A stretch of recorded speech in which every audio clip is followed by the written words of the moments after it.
검찰 스스로 지키지 않는 내부 규정, 국민 혈세 낭비 지적은 오해가 아닙니다. 검찰의 깜깜이 업무 추진비 영수 중에서 국민 혈세 낭비 실체가 드러나고 있습니다. 서산지청 업무 추진비 영수 중에서 1인당 10비로 2018년 11만원과 2020년 13만원을 사용한 것이 드러난 것입니다. 일부 검찰지청에서 업무 추진비 사용 내역 중 인원수를 제대로 가리지 못해 1인당 10만원 이상 쓰는 내용이 들통난 것입니다. 더욱이 검찰 내부 규정을 피해 금액 쪼개기, 카드 쪼개기 결제라는 공수까지 동원한 업무 추진비 사용으로 발각됐습니다. 부천지청은 소주와 맥주 49병 등 총 71만원의 음주 회식비를 2개 법인카드로 나눠 재결제하면서 술 구매 내역을 삭제한 사실도 탄로났습니다. 뒤늦게 50만원 이상 업무 추진비 사용 시 소속과 성명을 제출하도록 한 검찰 내부 규정이 생각난 것입니까? 검찰에 촉구합니다. 지금껏 지출한 업무 추진비 내역에 한 점 부끄러움이 없다면 현재 감추고 있는 업추비 사용 인원수와 결제 시간, 식당 이름 등을 명명백백히 공개하십시오. 검찰의 반성 없는 오만은 검찰 개혁의 필요성만 더욱 짙게 만들 뿐임을 명심해야 할 것입니다. 윤석열 정부는 실패한 교육 정책으로 수험생들에게 절망을 안겨준 것을 사과하십시오. 2024학년도 역대급 불순의 성적표를 받은 수험생들이 충격에 빠졌습니다. 킬러 문항 제거한다더니 역대급 불순으로 수험생들과 학부모들을 우롱했습니다. 킬러 문항이 없었다는 정부 주장에도 많은 반발이 있습니다. 교사대상 설문조사에서는 4명 중 3명이 킬러 문항이 있었다고 답했습니다. 당사자들이 문제가 있었다고 말하고 있는데 정부는 킬러 문항 배제와 병변력 확보를 모두 충족했다고 보도자료까지 내며 자화자찬하고 있으니 어처구니가 없습니다.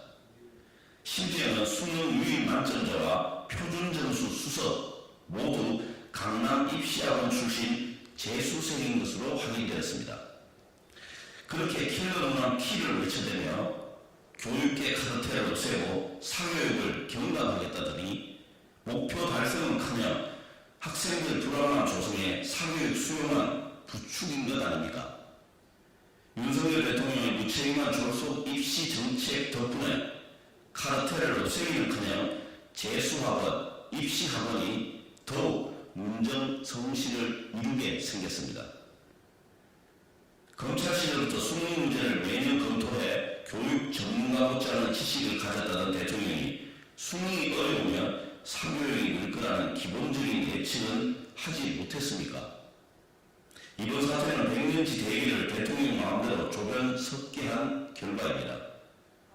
윤석열 정부는 실패한 교육 정책으로 수험생들에게 절망을 안겨준 것을 사과하고 교육 현장의 목소리를 반영하십시오.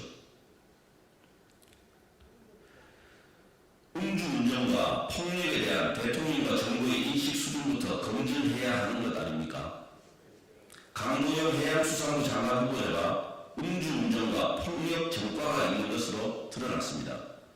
정부는 공직예비 후보자 장의검증 질문서를 통해 형사처벌 전력을 사전 검증하며 국회에 인사청문 요청안을 제출할 때 범죄 경력에 관한 사항을 포함하게 되어 있습니다.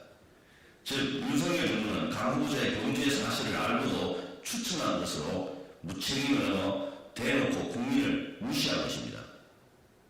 정순신 전 국가수사본부장, 이동관 전 방송통신위원장, 김승희 전 대통령실 의전비서관, 김명수 합참의장 등 윤석열 정부 인사에 끊이지 않는 자녀 학폭 문제가 사회적 논란을 일으키기도 했습니다. 그런데 이제는 형사처벌 전과가 있는 폭행 당사자를 장관 자리에 앉히겠다니 폭력에 대한 대통령과 정부의 인식 수준부터 검증해야 하는 것은 아닌지 묻고 싶습니다. 또한 강대호 후보자의 내재는 음주운전을 응단하는 공직사회의 기류, 안전사회에 대한 국민의 요구에 대통령이 나서 찬물을 끼얹는 것입니다. 윤석열 정부의 국정 운영이 전 분야에서 낙제점인 가운데 그 중에서도 인사 문제가 최악으로 꼽히고 있습니다. 그런데도 계속해서 국민 정서에 반하는 인물을 장관 후보자로 내정하는 것은 국정 포기, 국민 무시 선언이나 마찬가지입니다. 윤석열 대통령은 지금이라도 강도영 후보자에 대한 지명을 철회하는 것이 국민에 대한 최소한의 도리임을 명심하시기 바랍니다. 이상입니다.